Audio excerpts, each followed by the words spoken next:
రైతులు 6 నెలలు కష్టపడి పండించిన పంటను మార్కెట్‌కు తీసుకెళ్తున్న సమయంలో ఒక పెద్ద ప్రమాదం ఎదురైంది.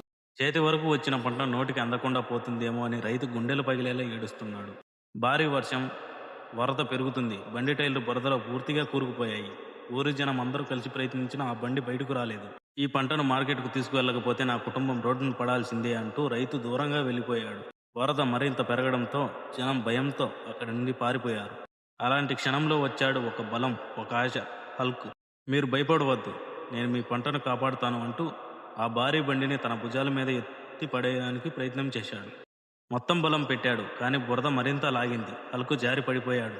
కానీ మన సబ్స్క్రైబర్స్ లైక్ అండ్ కామెంట్ చేయడంతో అదే బలం మళ్ళీ వచ్చింది. హల్క్ లేచి ఈసారి తన పూర్తి శక్తితో ఆ బండిని ఎత్తి పడేశాడు. రైతు హల్క్ కాళ్ళ మీద పడి బోరున ఏడ్చాడు. తను కాపాడకపోతే తన ఫ్యామిలీ మొత్తం రోడ్డు మీద పడే వాళ్ళమని బాధపడ్డాడు. రైతు పంట రక్షించబడింది. ఒక కుటుంబ జీవితం నిలబడింది. ఇలాంటి హల్క్ కోసం లైక్ అండ్ సబ్స్క్రైబ్ చేయొచ్చు కదా.